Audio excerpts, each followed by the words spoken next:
Vedant's Wellness Center, where food become your medicine. Call 905-944-664. నమస్తే, welcome back to iDream media. నేను మీ ఝాన్సీ. జనరల్గా ఇప్పుడున్న మన వర్కింగ్ స్టైల్ అంతా కూడా సెడెంటరీ లైఫ్ స్టైల్ అంటూ ఉంటారు. అంటే ఎక్కువసేపు కూర్చొని పనిచేయడం, 8 to 10 అవర్స్ అలాగే ఒకే పొజిషన్లో ఉండడం, లేకపోతే ఎక్కువగా నెక్ మీద బరువు వేయడం వల్ల నెక్ పెయిన్స్ అండ్ అలాగే బ్యాక్ పెయిన్స్ ఈ మధ్య కాలంలో చాలా ఎక్కువగా వస్తున్నాయి. ఈ ఒక్కటే మనకి నెక్ పెయిన్స్ అండ్ బ్యాక్ పెయిన్స్కి కారణమవుతాయా? మన స్లీపింగ్ పొజిషన్స్ కానివ్వండి, పిల్లో ప్లేస్మెంట్ కానివ్వండి, ప్రాబ్లం క్రియేట్ చేయడానికి కారణం అవుతూ ఉంటాయా? ఇంకెలాంటి కారణాలు మన నెక్ పెయిన్ అండ్ బ్యాక్ పెయిన్కి ఉంటాయి అండ్ వచ్చినప్పుడు తీసుకోవాల్సిన జాగ్రత్తలు, అలాగే సర్జరీ వరకు వెళ్ళే అవకాశం ఉందా? ఎంతవరకు మెడికేషన్ యూస్ చేసి మనం బయటపడచ్చు? ఈ విషయాలను డిస్కస్ చేద్దాం. ప్రస్తుతం అంతా ఉన్నారు orthopaedic spine surgeon from AG hospital నుంచి డాక్టర్ కళ్యాణ్ వర్మ గారు. నమస్తే అండి. నమస్తే అమ్మా. ఎలా ఉన్నారు సార్? All good. మీరు ఎలా ఉన్నారు? బాగున్నాను సార్. సార్, అయితే ఇప్పుడున్న లైఫ్ స్టైల్కి నేను అటు ఇటు తిరుగుతాను, ఒక 10 మినిట్స్కి లేదా 1 అవర్కి ఒక 5 మినిట్స్ వాక్ చేస్తానంటే అసలు కుదరని పని. ఈవెన్ ఒక 2 అవర్స్ మనం లాంగ్ అలా అని కూర్చోవాల్సి వస్తుంది, పని చేయాల్సి వస్తుంది. అలాంటప్పుడు మన సిట్టింగ్ పొజిషన్ కూడా మన నెక్ పెయిన్ బ్యాక్ పెయిన్కి కారణమవుతుంది అంటారా? మెయిన్ దాని వల్లనే వస్తుంది అంటారా?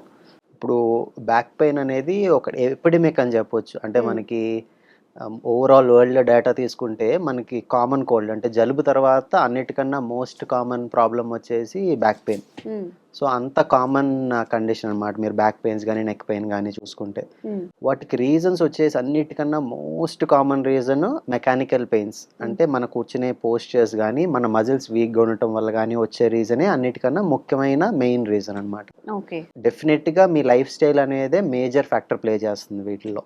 సో మీరు కూర్చునే పద్ధతి సరిగ్గా లేకపోయినా, మీరు పడుకునే పద్ధతి, మీరు పనిచేసే పద్ధతి, ఇవి ఏవి బాగోకపోయినా మీకు బ్యాక్ అండ్ నెక్ పెయిన్స్ వచ్చే ఛాన్సెస్ ఎక్కువ ఉంటాయి. సో మీరు కూర్చునేటప్పుడు ఎప్పుడైనా కానీ మీరు ఒక 10 నిమిషాలకు బ్రేక్ తీసుకోలేకపోతే ఒక అరగంటకైనా తీసుకోవాలి, అరగంటకి తీసుకోలేకపోతే గంటకైనా తీసుకోవాలి. బట్ అట్లీస్ట్ ఒక్కసారి మీ పోస్టర్ అయితే మారుతూ ఉండాలి. ఇప్పుడు మీరు సింపుల్ ఎగ్జాంపుల్, మన చెయ్యి ఉంది, ఒక ఫింగర్ని ఇలా పెట్టి ఉంచాము, ఒక 5 మినిట్స్ పెద్ద పర్లేదు ఓర్చుకుంటారు, ఒక గంట నొప్పి వస్తుంది, ఇంకా అలానే ఉంచారనుకోండి అది పర్మనెంట్గా స్ట్రెచ్ అయిపోతుంది, బాగా నొప్పి పర్మనెంట్గా ఉంటుంది.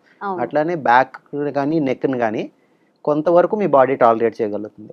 అది బియాండ్ లిమిట్, దాని లిమిట్ మించి మీరు దాన్ని స్ట్రెచ్ చేస్తే అది ఫెయిల్ అవుతుంది.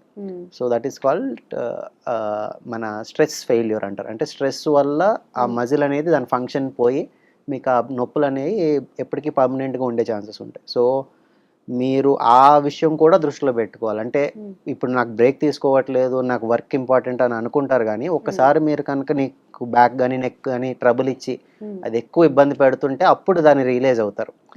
But prevention is always better than cure. మీరు ముందే జాగ్రత్తగా ఉండడం అనేది చాలా ఇంపార్టెంట్. ఓకే. అండ్ డైలీ రెగ్యులర్గా చాలా మంది పేషెంట్స్ చూస్తూ ఉంటారు. అంటే నార్మల్గా ఒక ఏం లేదు, జస్ట్ మెడ పట్టేసిందంట, లేకపోతే బ్యాక్ పెయిన్ వచ్చిందంట, సర్జరీ సజెస్ట్ చేశారంట అంటూ ఉంటారు. ఎంతమందిలో సర్జరీ వరకు వెళ్ళే ఛాన్సెస్ ఎక్కువగా పెరుగుతున్నాయి ఈ మధ్య కాలంలో ఇంతకు ముందుతో కంపేర్ చేస్తే? డెఫినెట్గా సర్జరీ ఇన్సిడెన్స్ అనేది చాలా పెరిగింది. మనకి ఇంతకు ముందు జరిగే స్పైన్ సర్జరీస్తో కంపేర్ చేస్తే ఇప్పుడు జరిగే స్పైన్ సర్జరీల నెంబర్స్ అనేవి చాలా ఎక్కువ ఉన్నాయి. బట్ దానికి ఈక్వల్గానే జనాలకు వచ్చే స్పైన్ ప్రాబ్లమ్స్ కూడా పెరుగుతూ ఉన్నాయి. దట్ ఈస్ ద రీజన్ ఎందుకైతే సర్జరీలు పెరుగుతున్నాయి అంటే, 1 దాన్ని ఇన్సిడెన్స్ అనేది అంటే సర్జరీ అవసరం ఉండే కేసులు బాగా పెరుగుతున్నాయి. 2 సర్జరీ చేసే టెక్నాలజీ కూడా బాగా పెరిగింది. సో ఇప్పుడు ఇంతకు ముందు సర్జరీలు స్పైన్ సర్జరీ అంటే భయపడే రోజుల నుంచి spine surgery is a very safe option ఇప్పుడున్న జనరేషన్లో. సో ఆ సేఫ్టీ రోల్ ఎక్కువ అయ్యే కొద్దీ మనకి ఏంటంటే ప్రాబ్లమ్స్ని అడ్రస్ చేయడం కూడా ఈజీ అవుతుంది సర్జరీస్ ద్వారా. సో ఆ విధంగా కూడా మనకి సర్జరీల ఇన్సిడెన్స్ అనేది ఈ మధ్య బాగా పెరిగింది. ఓకే. ఎలాంటి అడ్వాన్స్డ్ సర్జరీస్ ఇప్పుడు మనకి అవైలబుల్గా ఉన్నాయి సార్, స్పైన్కి కానీ నెక్కి కానీ? సో మేజర్గా మనకి ఏంటంటే ముందటి జనరేషన్కి ఇప్పటికి మనం సర్జరీస్తో కంపేర్ చేసుకుంటే ఇప్పుడు ఎక్కువ పెరిగింది ఏంటంటే మినిమల్ ఇన్వేజివ్ సర్జరీస్. అంటే ఇంతకు ముందు ఇప్పుడు ఒక చిన్న లెవెల్లో ఒక చిన్న డిస్క్ ప్రాబ్లం ఉన్నా కానీ మొత్తం ఓపెన్ చేసి బోన్ ఎక్కువ తీయాల్సిన కండిషన్స్ ఉండేవి ఇంతకు ముందు. ఓకే. ఇప్పుడు పెరిగిన టెక్నాలజీ ఏంటంటే మినిమల్లీ ఇన్వేజివ్ అంటారు. అంటే ఒక 1 ఇంచ్ ఘాటుతోనే మనం లోపల ఉన్న డిస్క్‌ని, ఒకవేళ డిస్కెక్టమీ అనుకున్నాం అనుకోండి, అది కామన్ సర్జరీ మన స్పైన్ సర్జరీస్‌లో. చిన్న ఘాటుతోనే దాన్ని తీసేయొచ్చు. ఇప్పుడు ఆ 1 ఇంచ్ కూడా ఇంకా ఇంకా తగ్గి ఒక 1 సెంటీమీటర్ ఇన్సిషన్స్‌తో కూడా చిన్న ట్యూబ్ లాంటిది పెట్టి మనం ఆ డిస్క్‌ని తీసేయడం జరుగుతుంది. ఓకే. సో, ఇన్వేజన్ అంటే మజిల్ డ్యామేజ్ చేసేది తగ్గుతా వచ్చింది. అలాగే సేఫ్టీ కూడా పెరుగుతా వస్తుంది. ఓకే. ఇప్పుడు మన సర్జరీస్ టైంలో ఏంటంటే కొద్దిగా న్యూరో మానిటరింగ్ అని, నరాలు ఎట్లా పనిచేస్తున్నాయని, ఆపరేషన్ టైంలో వాటి మీద ఏమన్నా ఎఫెక్ట్ పడుతోందా అనేది ఇవి మనం చూడగలుగుతున్నాం. 2 నావిగేషన్ అని, స్క్రూలు ఎయ్యాల్సిన కండిషన్స్ ఉంటాయి మనకి స్పైన్‌లో. సో, స్క్రూ ఎయటం కూడా ఎట్లా ఎళ్తోందనేది మనకి కంప్యూటర్‌లో కనిపిస్తా ఉంటుంది. ఆ కంప్యూటర్‌లో చూస్తే ప్రాపర్‌గా ఇప్పుడు స్పైన్ సర్జరీలో ఏంటంటే మనకి చిన్న బోన్స్ ఉంటాయి. ఆ చిన్న బోన్‌లోంచి స్క్రూ ఎయ్యాలి. అంటే ఎగ్జాక్ట్‌గా ఒక స్క్రూ పట్టేంతే ఉంటది మనకి బోన్. సో, కొంచెం ఒక 2 మిల్లీమీటర్లు అటు ఇటు అయినా కూడా ప్రాబ్లమ్ వస్తుంది.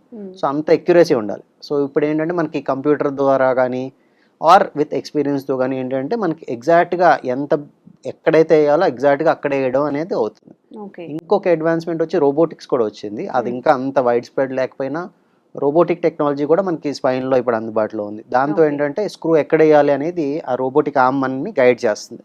ఆ పొజిషన్ పెట్టి ఆ ప్లేస్‌లో ఎయడానికి. ఓకే. సో, ఇవన్నీ కూడా మనకి స్పైన్‌లో అడ్వాన్స్‌మెంట్స్ ఉన్నాయి. జనరల్‌గా మనం చూసుకుంటే నెక్ పెయిన్, బ్యాక్ పెయిన్.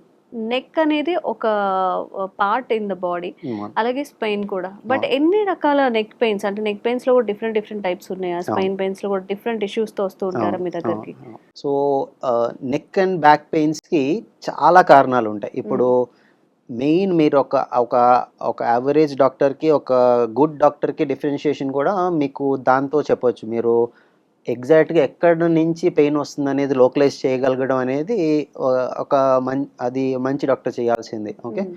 ఇప్పుడు మీరు ఇందాక అడిగినట్టు నెక్ పెయిన్ రాగానే సర్జరీ చెప్పారు అని అంటున్నారు. హ్మ్. బట్ అలాంటప్పుడు ఏంటంటే సోర్స్ ఆఫ్ పెయిన్ అనేది క్లారిటీ ఉండాలి. అంటే మనకి ఇప్పుడు నడుము నొప్పి వచ్చింది. ఆళ్ళకి ఆపరేషన్ చెప్పారు అంటే ఆపరేషన్ ముందు ఆయనకి ఎక్కడి నుంచి పెయిన్ వస్తుందనేది మీరు క్లియర్‌గా డయాగ్నోస్ చేసారా లేదా? హ్మ్. మెజారిటీ ఆఫ్ ద స్పైన్ ప్రాబ్లమ్స్‌కి ఏంటంటే ఫస్ట్ మనం నాన్ ఆపరేటివ్‌గానే చూస్తాం. అంటే ఆపరేషన్ లేకుండా చేసే పద్ధతులుంటాయి. అది ఫిజియోథెరపీ అవ్వచ్చు, మందులవ్వచ్చు, ఇంజెక్షన్స్ అవ్వచ్చు.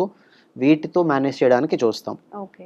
ఆ పెయిన్ ఒకవేళ బియాండ్ లిమిట్ మీకు ఆ పెయిన్ టైమ్‌తో పాటు ఇంకా ఇంకా పెరుగుతోంది. మీరు భరించలేరు అన్నప్పుడు మనం ఆపరేషన్‌కెళ్తాము. హ్మ్. లేదంటే ఆ పెయిన్‌తో పాటు మనకి నరం వీక్ అవుతోంది. నరం డ్యామేజ్ అనేది ఇప్పుడు ఇంత పెరిగిన టెక్నాలజీ ఇప్పుడు మనం ఇంత అడ్వాన్స్‌మెంట్స్ మాట్లాడుకున్నామో, ఇంత అడ్వాన్స్‌మెంట్స్ వచ్చినా గానీ నరం ఒక్కసారి డ్యామేజ్ అయినాక దాన్ని రిపేర్ చేసే టెక్నాలజీ ఇప్పటిదాకా రాలేదు మనకి. రాలేదు. అది ఓకే. స్పైనల్ కార్డ్ అయినా గానీ, స్పైనల్ నెర్వ్ అయినా గానీ. కంప్లీట్‌గా డ్యామేజ్ అయితే రికవరీ మన చేతుల్లో ఉండదు. హ్మ్. ఓకే. సో, అవ్వకుండానే మనం జాగ్రత్త పడాలి. ఓకే. సో, ఆ పెయిన్‌తో పాటు మనకి నరం డ్యామేజ్ అయిన సిగ్నల్స్ ఉన్నాయి. హ్మ్. అంటే ఆ కాళ్ళలో స్పర్శ పోవడం గానీ, కాళ్ళలో బలం తగ్గుతున్నట్టు గానీ, హ్మ్. అప్పుడప్పుడు యూరిన్‌లో కంట్రోల్ గానీ, ఇవన్నీ గూడా మనకి నడుములో ప్రాబ్లమ్ వల్ల రావచ్చు. హ్మ్. అలాగే సేమ్ మెడలో ప్రాబ్లమ్ వల్ల చేతిలో స్పర్శ తగ్గడం, చేతి బలం తగ్గటం, హ్మ్. నడకలో తేడా రావటం, బ్యాలెన్స్ పోవటం, ఆహ్, లేదా కాళ్ళు చేతులు టైట్ అయిపోవటం, స్పాస్టిసిటీ అని. హ్మ్. ఇవన్నీ కార్డ్ డ్యామేజ్, మెడలో నరం డ్యామేజ్ అవ్వడం వల్ల వచ్చే ఇబ్బందులు. ఇన్ని సైడ్ ఎఫెక్ట్స్ ఇంకా బాడీ యాహ్! డ్యామేజ్ అయ్యే అవకాశం సో, ఉంటుంది. ఓకే. ఇవన్నీ వచ్చినప్పుడు హ్మ్. అస్సలు నెగ్లెక్ట్ చేయకూడదు. నరం డ్యామేజ్ అవుతున్న సిగ్నల్స్ మనకి ఏమన్నా ఉన్నా గానీ, ఇప్పుడు నేను చెప్పినవి ఏమున్నా గానీ, హ్మ్. డెఫినిట్‌గా అది నెగ్లెక్ట్ చేయాల్సిన విషయం కాదు. హ్మ్. అంటే ఎక్కువ మంది ఏంటంటే స్పైన్ సర్జరీకి ఎళ్ళకూడదు అనే ఉద్దేశంతో ఇవన్నీ ఉన్నా గానీ మనం ఇంకా ఏదో ఫిజియోథెరపీతో గానీ, మందులతో గానీ చూద్దాం అని అనుకుంటాం. హ్మ్. బట్ మనం ఎప్పుడైనా డెసిషన్ తీసుకునేటప్పుడు ఏంటంటే ఓపెన్ మైండ్ ఉండాలి. హ్మ్. మనకి రిస్క్ ఎంతుంటుంది? బెనిఫిట్ ఎంతుంటుంది? హ్మ్. ఇప్పుడు నరం డ్యామేజ్ అయిపోతోంది అని మనకు కనిపించినప్పుడు, అది వదిలేస్తే ఇంకా ఫర్దర్‌గా డ్యామేజ్ అవుతుంది అని డాక్టర్‌కి అనిపించినప్పుడు, హ్మ్. మనం ఆపరేషన్‌లో రిస్క్ ఉన్నా గానీ ఆపరేషనే ప్రిఫర్ చేయాలి. ఎందుకంటే ఆపరేషన్‌లో సైడ్ ఎఫెక్ట్ వచ్చే ఛాన్సులు చాలా తక్కువ. ఓకే. ఒక 1, 2% అనుకోవచ్చు. హ్మ్. అదే మీరు వదిలేస్తే వచ్చే నష్టాలు మీకు 50, 60% ఉన్నాయి. అప్పుడు మీరు బ్యాలెన్స్ చేసుకొని ఆబ్వియస్‌గా మీరు ఏదైతే తక్కువ మనకి రిస్క్స్ ఉంటాయో అటు సైడ్ వెళ్ళాల్సిన అవసరం ఉంటుంది. ఓకే. సో, ఎప్పుడైనా డెసిషన్ అనేది ఓపెన్ మైండ్‌తో ఉండాలి. అలా అని జస్ట్ మీకు నెక్ పెయిన్ ఉంది. హ్మ్. అది మెకానికల్. ఇందాక మనం అనుకున్నట్టు జస్ట్ మీ పోస్చర్ వల్ల మీరు ఎక్కువ సేపు కూర్చుంటే మెడ నొప్పొస్తోంది. హ్మ్. కొంచెం లేసి తిరిగితే తగ్గుతోంది. అలా అలాంటి నొప్పులకి ఎప్పుడు ఆపరేషన్ అవసరం ఉండదు. ఓకే. నరం డ్యామేజ్ అవుతున్న సిగ్నల్స్ ఆపరేషన్ కూడా మనకి మెయిన్గా నరం ఇంప్రూవ్మెంట్ ఉంటుందన్నమాట బాగా. సో నరంకి రిలేటెడ్ సిమ్టమ్స్, ఇప్పుడు చెయ్యంతా లాగేసిన వాళ్ళకి, లేదంటే కాలంతా లాగి కాళ్ళు తిమ్మిర్లు పడుతున్న వాళ్ళకి ఆపరేషన్తో చాలా మంచి రిజల్ట్ ఉంటుంది. జస్ట్ నడుము నొప్పి, జస్ట్ మెడ నొప్పి ఉన్న వాళ్ళతో కంపేర్ చేస్తే. జనరల్గా మనం ఏదొచ్చినా కానీ మూవ్ కానీ ఏదైనా స్ప్రేస్ కానీ యూజ్ చేస్తూ ఉంటాం. అండ్ సర్జరీస్ కూడా ఎవరెవరికి చేస్తే వాళ్ళకి మంచి రిజల్ట్స్ ఉంటాయి, అంటే ఎక్కడ సక్సెస్ అవుతాయి, సక్సెస్ రేట్ ఎక్కువ ఉంటుంది? సో సర్జరీ రిజల్ట్ అగైన్ మనకి డిపెండ్ అవుతుంది patient factors, surgeon factors, right? Surgery అనేది ఫస్ట్ ఆఫ్ ఆల్ నేను చెప్పినట్టు కరెక్ట్ ఇండికేషన్కి చేయాలి. ఓకే, మనకి ఎగ్జాక్ట్గా ఈ డిస్క్, ఈ నరాన్ని ఒత్తడం వల్ల వచ్చిన పెయిన్, పర్టికులర్గా నేను చెప్పినట్టు కాలు నొప్పి ఎక్కువ ఉంది, లేదా చెయ్యి నొప్పి ఎక్కువ ఉంది మెడ నొప్పి కన్నా, కాలు నొప్పి ఎక్కువ ఉంది నడువు నొప్పి కన్నా, ఇట్లాంటి వాళ్ళకి మనం సర్జరీలో చాలా మంచి రిజల్ట్ ఎక్స్పెక్ట్ చేస్తాం. రెండోది, దాంతోపాటు నేను చెప్తున్న సెన్సరీ కానీ, అదే మన తిమ్మిర్లు పట్టడం, మొద్దుబారటం, లేదంటే బలం తగ్గటం, ఇవి ఉన్నప్పుడు కూడా అది ఫర్దర్ డ్యామేజ్ అవ్వకుండా చేయాల్సిన సర్జరీ. ఓకే, దాంతోపాటు రికవరీ అనేది ఓవర్ టైం మనం ఎక్స్పెక్ట్ చేయగలుగుతాం. ఓకే, బట్ ఒకవేళ వాళ్ళకి నెక్ పెయిన్ అనేది మరీ ఎక్కువ ఇబ్బంది పెట్టట్లేదు, బ్యాక్ పెయిన్ అనేది మరీ ఎక్కువ ఇబ్బంది పెట్టట్లేదు, కొన్నాళ్ళు ఉండి తగ్గుతోంది, ఆ ట్రెండ్ ముందటి మీద ఇంకా తగ్గుతున్నట్టు పెయిన్ ఉంది, అలాంటి వాళ్ళకి సర్జరీ అవసరం ఉండదు. ఓకే, అలాగే పోస్టర్ రిలేటెడ్, అంటే ఇప్పుడు మీరు కూర్చుంటే వచ్చి కొంచెం కదిలితే తగ్గే పెయిన్స్కి జనరల్గా అవసరం ఉండదు. మనకి ఎక్స్రేలోని క్లినికల్ గానీ కోరిలేట్ అవ్వాలి. ఇప్పుడు మనకి చూడటానికి ఈ చోట, అంటే నడుములో చాలా ఎముకలు ఉంటాయి, ఒక L4, L5 అనే చోట నుంచి నరం ఒత్తుకుంటుంది అనేది మనకు అనిపించింది చూడడానికి. ఎక్స్రేలో కూడా అది మ్యాచ్ అవ్వాలి. ఇప్పుడు కాళ్ళు నొప్పి కుడి కాలు ఉంది, మనకి స్కాన్లో కూడా కుడి సైడ్ నరం ఒత్తుకుంటున్నట్టు కనిపించాలి. అవి కోరిలేట్ అయినాయి, ఆయనకి బాగా ఇబ్బంది ఉంది అది, అండ్ ఒక్కసారి ఫిజియోథెరపీ అని చేసినా కానీ తగ్గట్లేదు, ఇలాంటప్పుడు మనకి సర్జరీతో మంచి రిజల్ట్స్ ఉంటాయి. So neck pain, Spain pain అని చెప్పి చాలా మంది నెగ్లెక్ట్ చేస్తూ ఉంటారండి. అంటే మన పెయిన్ నుంచి, మన బాడీ టైప్ నుంచి కూడా ఎంతవరకు సర్జరీకి వెళ్తే మంచిది, ఎంతవరకు మెడికేషన్తో సాల్వ్ అవుతాయి కూడా చూసుకొని వెళ్తే బాగుంటుంది. ఎందుకంటే మన సిట్టింగ్ పొజిషన్ కరెక్ట్ చేసుకున్నా కానీ తగ్గిపోయే ఛాన్సెస్ ఉంటున్నాయి అని చెప్తున్నారు. కాబట్టి ఆ టైప్ ఆఫ్ పెయిన్ మనకి ఎంత ఉంది, దీన్ని బట్టి మీరు ఒక డాక్టర్ సజెషన్ అలా తీసుకొని ఆ టాబ్లెట్స్, మెడికేషన్ యూస్ చేస్తే చాలా బెనిఫిట్గా ఉంటుంది. Thank you sir. నమస్తే, థ్యాంక్ యూ.